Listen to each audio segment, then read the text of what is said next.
Okay, coming back to do my next longer video now. As of today, I have 4 gigs published. I just published my 4th one this morning. And a week ago from today's a Friday, I got the idea for the gig. And so now that it's published, I will share what it's about. I produced a quick short video this morning as I was out for a walk, just talking about how it felt. And so the gig is to narrate a slideshow of positive quotations using background photography and some background music and my voice to share positive quotations. And I think it'd be a neat product for a person or an organization to have. And I will offer the gig in 5, 10, and 15-minute increments. The 15-minute project will take time. It would take time, which is why I'm charging more for it. But I think it's a real simple, neat idea. So I'll put a link to the gig directly below in the description. But I had done this before with my own videos that I created for something else I do with my coaching a couple of years ago. I created slides in Keynote, and I recorded my voice with the slides. It had been, I don't know, going on 2 years ago that I did this thing, and I mostly remembered how to do it, but then I forgot a lot of it. It's not a complicated process to create slides and put the content on the slides. It's just your typical, how do you put together slides, and then adding recorded audio on there is, another layer. But then I had another layer, and that was to add a background audio as well. So I wanted to make it, relaxing, and I needed to find the right audio background music, which I will probably use different versions of. But wow, did this thing become complicated in terms of just figuring out how to do. I had to look up so many different YouTube videos on how to do it because I'm like, I think I know how to do this, but I'm not sure. I saw one method that seemed to work, but then when I would play it back, it would quit the audio on the second slide, and I was like, what is going on? Ultimately, I added an audio track as I recorded it all into one GarageBand. I've done podcasts and audiobooks, so I know how to use GarageBand just for basic audio recording, which isn't complicated, and some basic editing. Not complicated stuff there. And I put my voice along with the track to then look at each slide. So I printed out the quotes, had them in front of me, read the quotes. I had thought, can I record myself in Keynote? It didn't work, and I don't know why, to add that other track in there. So to have both my voice and a background was, proved to be a little more complicated. So I decided to create just one MP3 in GarageBand, which is something I've done pretty regularly, not having a track underneath my voice, but that wasn't hard to do. In GarageBand, it's not that hard. And then just create the MP3, drop that MP3 into Keynote.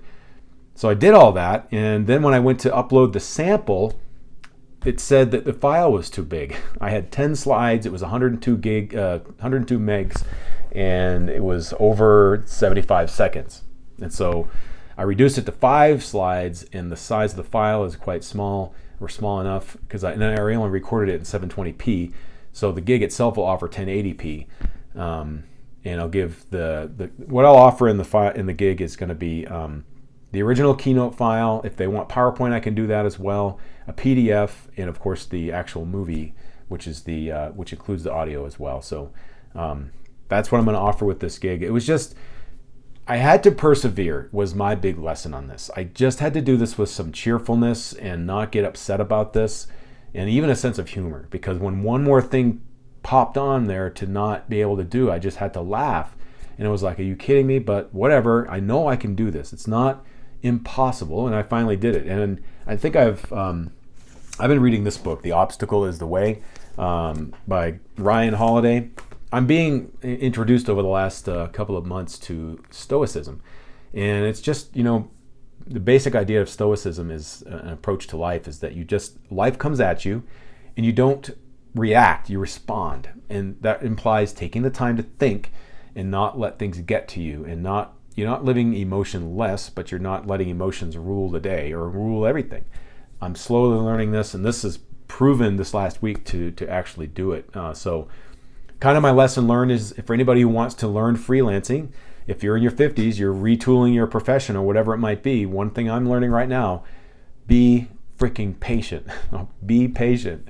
And don't let the little obstacles, or don't let any obstacles get in your way.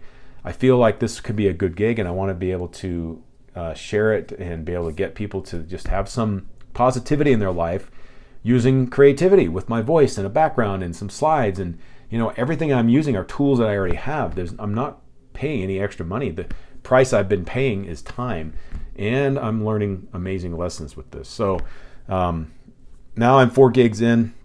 What I'm also seeing is that one of my gigs has had zero, I got to look at it again, but it's had no clicks and no, virtually almost no impressions. That's what Fiverr has. It's got impressions and then clicks. And so the one I got to have my computer in front of me, and I don't see it. I don't have it in front of me to know. One has more impressions and 3 clicks or 4 or 5 clicks, which tells me, and that's the YouTube, I'll narrate your YouTube video. So I'm learning that, okay, well, if I'm not getting any impressions on one thing, I'm trying to remember which one. Oh, it's Perfect the English on your website. That one's had none. That's a proofreading, editing thing, and I'm not sure why that's getting absolutely no traction whatsoever. So maybe I'll retool that one. You know what I have not done yet is to anything with copywriting. I want to try that. I want to work on that and do some copywriting and offer to write blogs. Alex says that's her bread and butter when it comes to what she's doing, and it has been for years. So again, learning the patience, learning that this is not going to be a quick process. Speaking of which, so let me share with you a little bit more about my story in this video as well. I want to share with you that one of the reasons why I want to pay my house off is because I don't want to be beholden to a bank. We rented a house for a little while, and before moving to the house that we're in now, and he raised the rent on us.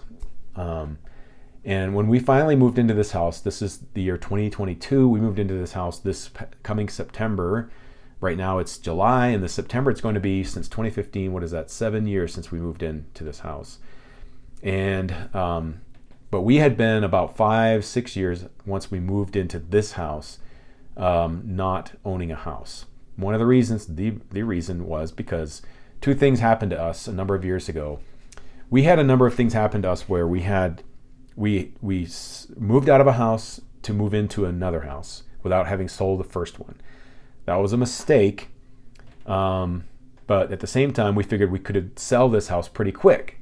It was in a good neighborhood. It was the first house we bought since we moved here to Colorado.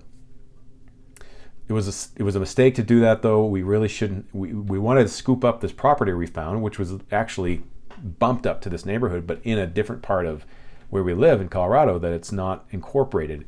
It's unincorporated, and so we had 3 acres, and we were really interested in living not so close to our neighbors in a subdivision.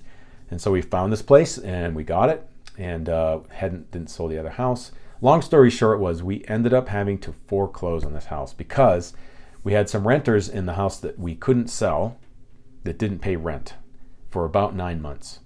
And that really sunk us. We could not manage 2 mortgage payments. That's what we had to do for 9 months. And so we made the mistake. Probably another mistake was these renters. They were our second renters who were our friends. They not so much anymore, but they it caused us. This was also back when the housing bubble came along, and I took a phone call when we lived in this house that I should not have taken, where we changed our mortgage from a 30-year fix to an APR, but we had a lower payment, and that was a not APR. It was an APR, the one that adjusts. An ARM, adjustable rate mortgage. That was a stupid mistake we made. So we had to combined, within about 9 or 10 months, combined things happened to us and some mistakes we made that we ended up short selling the house. We lost money on that house, the first house. And then eventually we had to walk away from the second house that we really loved. And it was a tough time. We had to do both foreclosure and bankruptcy. Talk about feeling like a failure. It was a real test of my faith, I could tell you that much. At the same time, though, I didn't have a lot of anxiety. I will, I mean, you know, my lower back issues flared up, and I did go to the ER because my back was just taking the stress in. My mind wasn't so stressed, but my back and my body was taking in the stress. I think I weighed the most. I weighed over 200 pounds. I'm 5'8", should not be weighing over 200 pounds. So anyway, these are some strong motivations for me to want to pay this house off. And so for those of you looking to do this work of freelancing, you really got to have a really strong why. This is a deep, deep thing for me. This is not something that I only want to do for a short time. This is not something I only want to do in passing, you know. I want to try to make this work. I want to try to figure out gigs that will become lucrative and things that I can create for people who you know, want them. Incidentally, here's another lesson from this most recent gig. One of the things I wanted to accomplish, and this is true for any gig, I think, you know, this needs to be true for any gig, is I wanted to make sure that I understood the process of what I was putting together. And so I experimented with various ways that didn't work, and I just knew that in my mind something was going to work. And so I figured out my process. And so here's the lesson. Know your process to create your gig, because when somebody wants to buy and you're going to tell them, I can get you this gig in you know, X amount of time, if you got 1 day or 3 days, you know, you need to be able to fulfill your promise. And so I would not have been able to figure out the gig if I would have. I mean, I created all of the everything except the sample, which I'm so glad I had to create a sample, because I had everything ready to go and publish except for the sample. And it was where I had to create the sample that slowed me down, because I realized, oh man, I've got to have a process in place to create this thing in a relatively quick time. And so now I have the process in place. I've got all the resources I need to know how to do this right. And so be sure when you're creating a gig that you know exactly your process to be able to get this thing out to the market. So anyway, that is the lessons I've learned this past week, and a little bit more about my story as to why this is you know, really important for me. So I'll continue with the shorts videos as well for more of my just lessons, more of what I'm learning about this as I go, and learning more about how to create more of these gigs. I hope that in the weeks and months to come, I'll have income and I'll be able to share my video that says, hey, I had my first gig and was able to deliver. And anyway, I'm continuing to learn this as I go. That's the whole purpose of this channel. And I hope you can learn and follow along with me. So if you like this, I hope it works for you. You're welcome to like and subscribe this video, and hopefully it'll help you along the way. And I just hope this is the very beginning of some good teachings as I learn this process myself.